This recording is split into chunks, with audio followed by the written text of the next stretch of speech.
Okay, good morning and welcome to Shiva YouTube. We're in the Shir of Iyun to lean on, the Iyun Shir on Shulchan Aruch Yomi.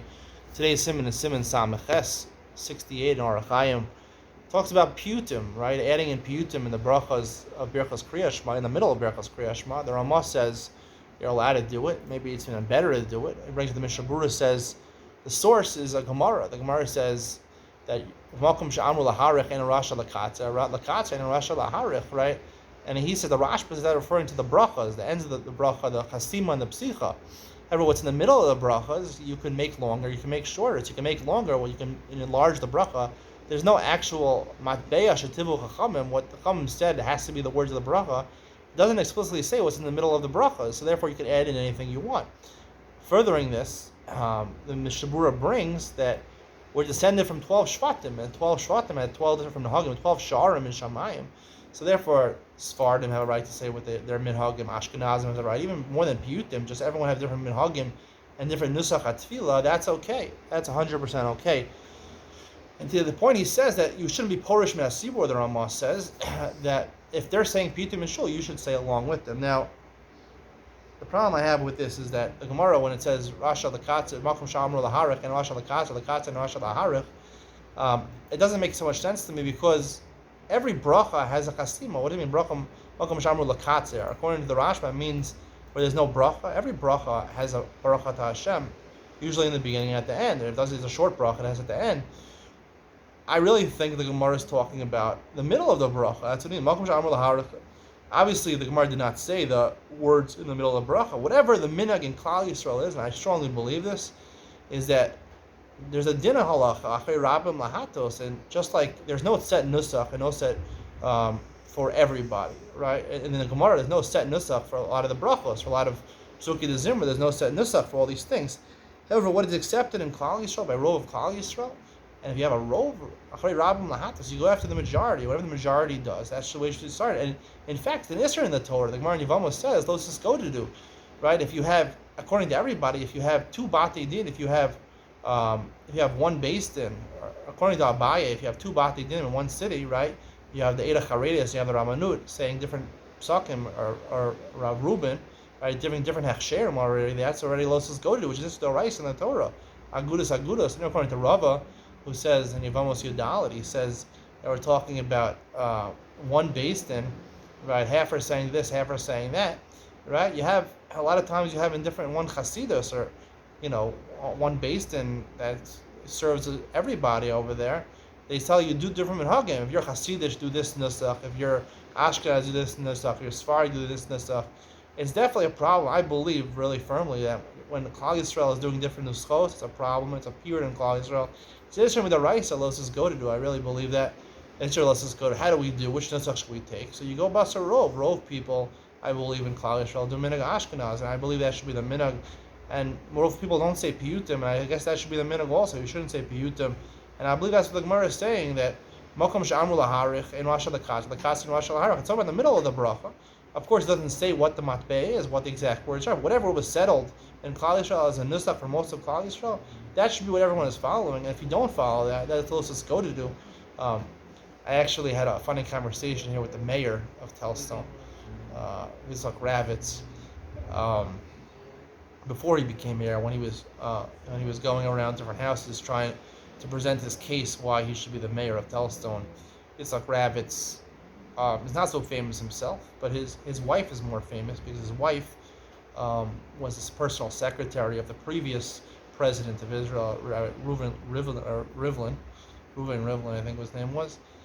She was his personal secretary, and she's famous for a story where she actually met Joe Biden, the president of the United States, and she told him, I think she had 11 kids or 12 kids. In fact, he made a bris like a year ago, and I think Rivlin came to the shul here for the bris. But so his wife met Joe Biden when Joe Biden was meeting Rivlin. She came along with him, and she told him that she has 11 kids or 12 kids. He got down on one knee. This made the headline. Got down on one knee. He was so impressed with a woman that could raise 12 kids. He was so impressed. Joe Biden got down on a knee. He famously also got down on a knee when he recently visited Israel in Yad Vashem, when he met some of the Holocaust survivors. People praised his humanity and they recalled this story with Rebbitzin Ravitz, or Yitzchak Ravitz's wife. Yitzchak Ravitz also had a father who was in the Knesset also. He's not in the Knesset yet. I imagine one day he'd like to be. Right now, he's just the mayor of Telstone. But when he was becoming mayor, I went over to him and I interviewed him. You'll see this interview, if you want, on my first video I actually put out on YouTube. It's a video about managing the pandemic. I called it 2021 Telstone. It was a funny video. I made a joke out of the whole thing that, Telstone was trying to increase the pandemic, and Telstone, it was a joke. Obviously, they weren't trying to increase the pandemic. And I had excerpts from an interview that I did with Yitzchak Ravitz. The interview, I had nothing to do. When I interviewed him, I made up the idea that I was doing it my parents' anniversary, the 38th wedding anniversary. Can you say something nice to him? So he said a bracha to him. And then I started, can I ask a couple questions?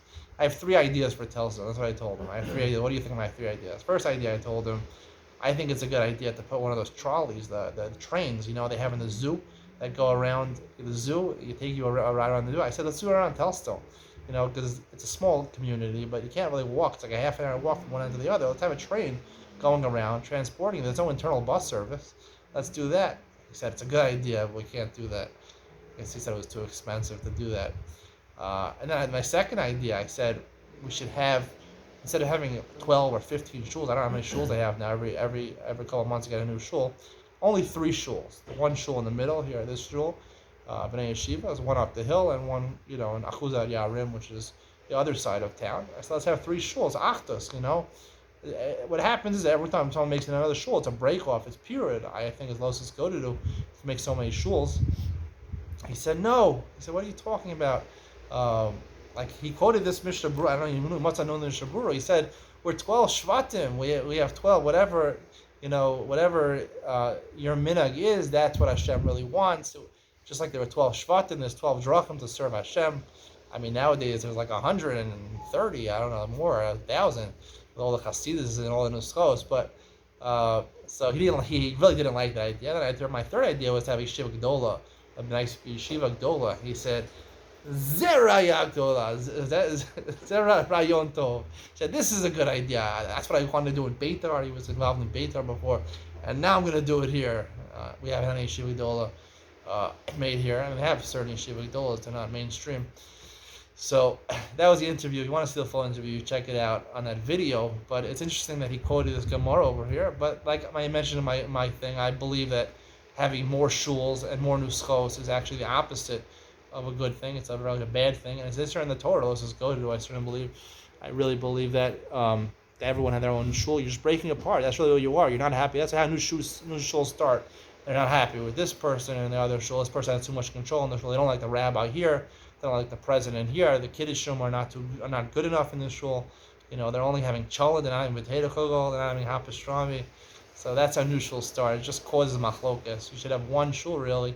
Just practically, it makes sense to have 3 shuls, but really you should have one shul in one place. Everyone should go to that shul, and everyone should learn to live with each other, and that's how we have achdus, have peace between people. You have to learn to live with each other, even though we have differences, even though we want different things. That is what I have to say about this today. I hope you enjoyed. See you in the next one.